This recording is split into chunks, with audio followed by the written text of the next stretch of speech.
Assalamualaikum warahmatullahi wabarakatuh. Salam sehat, salam bahagia, salam sejahtera. Alhamdulillah kita kembali melanjutkan. Pada kesempatan kali ini kita akan memberikan stimulus ya, berupa teori pembelajaran dalam desain pembelajaran. Maksudnya adalah kalau melakukan penyusunan desain pembelajaran, kira-kira teori pembelajaran apa yang digunakan. Seperti itu, atau sebaliknya, teori pembelajaran apa kira-kira berimplikasi kepada desain pembelajarannya seperti apa, di aspek apa.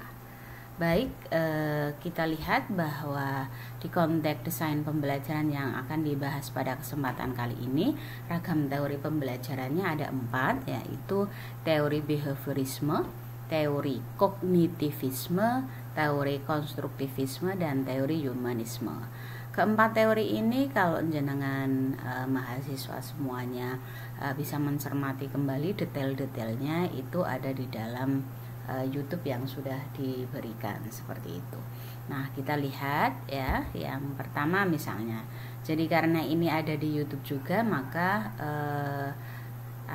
berbicara tentang teorisasinya di masing-masing 4 teori pembelajarannya tidak secara utuh dilakukan semuanya ya. Jadi hanya mengambil contoh dari butir teori yang seperti apa yang ada di dalam madhab teori pembelajaran tersebut. Misalnya ini yang pertama. Yang pertama ini berangkat dari teori pembelajarannya behavioristik atau behaviorisme. Nah, dalam pandangannya behaviorisme, segala sesuatu yang ada di alam itu sudah terstruktur, sudah rapi ya. Oleh karena itu, karena alam itu sesungguhnya ya kelas menyajikan informasi pembelajaran, berbagai macam sumber pembelajaran itu sebenarnya sudah jadi, sudah terstruktur ya. Oleh karena itu, ketika guru misalnya ya di butir yang pertama ini ya, guru ketika menyusun bahan pelajaran dalam bentuk yang sudah siap, materi disampaikan secara utuh oleh guru. Nah, konteks butir pertama ini saja, ini kita bisa memperhatikan atau mengimplikasikan bahwa bahan ajar atau materi yang menjadi salah satu komponen di dalam desain pembelajaran itu sudah jadi ya, sudah disiapkan sedemikian rupa oleh si guru. Misalnya seperti itu. Dan yang terpenting supaya yang keseluruhan itu terkuasai oleh peserta didik, maka mestinya dilakukan pengulangan ya. Dilakukan pengulangan atau latihan seperti itu, sehingga nanti evaluasinya ya dalam rangka untuk melihat apakah materi yang disampaikan itu sudah terkuasai oleh peserta didik atau tidak, seperti itu. Sehingga sebenarnya kalau di behavioristik ini lebih mengharapkan kepada hasil belajar ya, bahwa hasil belajarnya itu berupa perubahan perilaku. Perilaku itu berupa aspek kognitif itu iya, aspek psikomotorik juga iya, dan aspek afektifnya ya, seperti itu. Lalu bagaimana implikasinya kepada desain pembelajaran? Nah, karena orientasinya adalah hasil, maka di komponen desain pembelajaran yang sangat dipengaruhi oleh istilahnya oleh teori behavioristik ini adalah misalnya desain pembelajaran yang diajukan oleh Gagne dan Briggs, seperti itu. Jadi tadi saya bilang orientasinya adalah hasil itu sebenarnya sudah tersedia di alam ya, sebagai sesuatu yang sifatnya sudah terstruktur, sudah jadi. Maka ya tinggal saja guru itu menetapkan tujuan pembelajarannya. Berarti ini di aspek atau di komponen desain pembelajarannya itu dipengaruhi. Tujuan ini adalah menggambarkan hasil yang ingin dicapai, menggambarkan hasil belajar siswa yang ingin dicapai. Kemudian yang kedua, aspek materinya ya. Aspek materinya ini adalah materi yang sudah tersedia, yang sudah tinggal ngambil, yang disajikan secara matang. bahwa untuk menyajikan secara matang anak membutuhkan waktu, maka boleh terjadi adanya pengulangan. Kemudian evaluasi juga dalam rangka dilakukan untuk melihat hasil yang merujukannya adalah kepada tujuan pembelajaran tadi. Ini implikasi teori belajar behavioristik bagi desain pembelajaran. Paradigma pertama, paradigma yang kedua atau teori yang kedua ini adalah dari konstruktivisme ya. Dari konstruktivisme yang dilihat secara fokus ya, yang menjadi cirinya ini adalah siswa itu harus aktif ya. Jadi jangan sampai memandang bahwa siswa itu pasif ya. Tapi siswa itu harus aktif ya. Siswa itu memiliki tujuan individu walaupun tujuan belajarnya itu sudah ditentukan oleh pihak eksternal, dalam hal ini adalah si guru ya. Nah, maka karena siswa harus aktif, maka desain pembelajaran itu harus memperhatikan betul bagaimana siswa terlibat secara langsung di dalam proses pembelajaran. Ini clue yang bisa diambil dari konstruktivisme ya di teori pembelajarannya. Maka kemudian implikasinya kepada desain pembelajaran ini adalah siswa itu sebagai pusat pembelajaran, berarti student center learning. Kenapa seperti itu? Karena siswa diharapkan itu secara aktif, terlibat secara aktif partisipatif, itu mengkonstruk ya, mengkonstruk pengetahuan dan lain sebagainya ya, sesuai dengan hasil belajar yang ingin ditetapkan ya. Jadi bukan sesuatu yang sudah jadi sebagaimana yang ada di behaviorisme tadi ya, seperti itu. Tapi siswa ini harus bekerja dulu ya, bekerja dengan cara mengkonstruk, sehingga hasil bentukan atau hasil konstruk dari si siswa adalah kombinasi atau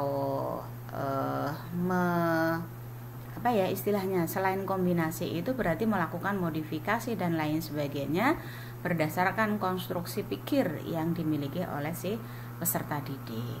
Nah, karena siswa ini harus secara aktif melakukan konstruksi ya, oleh karena itu implikasinya adalah siswa harus dilayani.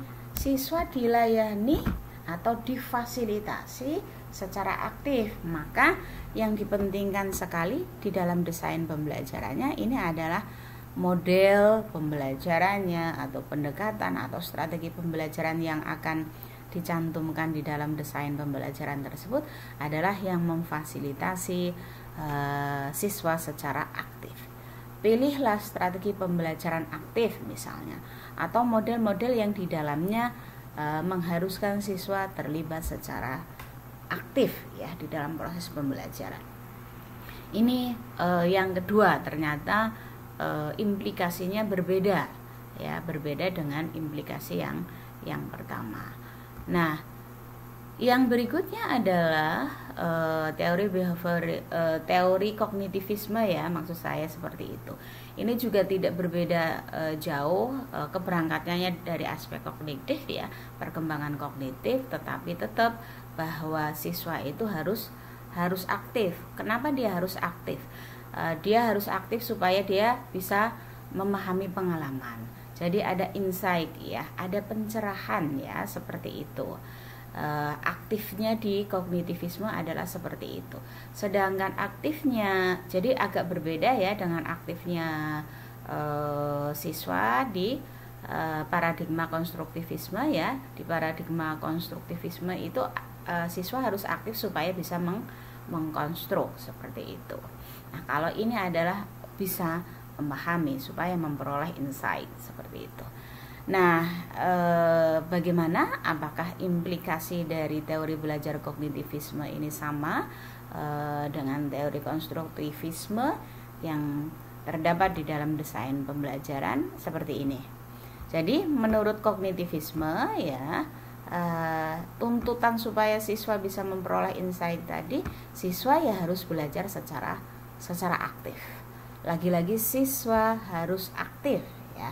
Nah, karena siswa harus aktif, Maka kembali lagi, implikasi yang memfasilitasi siswa belajar secara aktif tetap di dalam komponen desain pembelajarannya adalah model pembelajaran atau strategi pembelajaran dan yang relevan dengan itu. Ini untuk teori belajar yang ketiga. Dan teori belajar yang keempat yang dibahas pada kesempatan kali ini adalah teori belajar humanistik, ya. Kalau teori belajar humanistik ini clue besar yang saya ambil, ya, dari sekian butir-butir teorinya, ini adalah yang nomor 6, bahwa belajar yang bermakna diperoleh jika peserta didik melakukannya. Berarti learning by doing, artinya siswa mengalami secara langsung proses-proses belajar yang diinstruksikan di dalam instruksional pembelajaran atau instruksi dari guru seperti itu. Nah, karena harus melakukan, berarti sesungguhnya siswa juga harus aktif, ya, harus aktif di dalam proses pembelajaran. Sehingga implikasinya dari humanistik ini, belajar akan lebih bermakna kalau siswa mengalami maknanya siswa melakukan perbuatan pembelajaran. Dan ini artinya siswa juga aktif sebagaimana di konstruktivisme dan sebagaimana di kognitivisme. Maka fasilitasi desain pembelajaran itu yang menyebabkan siswa harus mengalami, tetap konteksnya itu ada di dalam strategi pembelajaran atau model pembelajaran, pendekatan pembelajaran, dan metode pembelajaran. Ini berarti secara umum, ya, dari 4 aspek teori pembelajaran itu memberikan pengaruh terhadap formula desain pembelajaran. Itu ada 3 yang berpengaruh terhadap komponen utama desain pembelajaran, yaitu strategi pembelajaran. Ini adalah madhab konstruktivistik, kognitivistik, dan humanistik. Ini implikasinya kepada desain pembelajaran supaya peserta didik terlibat secara aktif, memperoleh pemahaman sekaligus atau memperoleh insight, ya, seperti itu, sekaligus juga mengalami secara langsung peristiwa pembelajaran. Sedangkan untuk madhab yang behavioristik atau behaviorisme ini secara keseluruhan sebenarnya mempengaruhi, tetapi fokus utamanya adalah di materi atau bahan ajar yang disajikan di dalam desain pembelajaran. Itu adalah karena sesuatu yang sudah jadi, maka sesungguhnya siswa boleh tidak secara aktif, ya, tetapi ada usaha-usaha yang dilakukan oleh guru yang kemudian membuat siswa itu menguasai, ya, secara overall materi yang sudah terstruktur seperti itu. Terima kasih. Demikian penjelasan sekilas untuk memberikan stimulus terkait dengan teori pembelajaran yang berimplikasi kepada desain pembelajaran. Kita lanjutkan ke diskusi. Wassalamualaikum warahmatullahi wabarakatuh.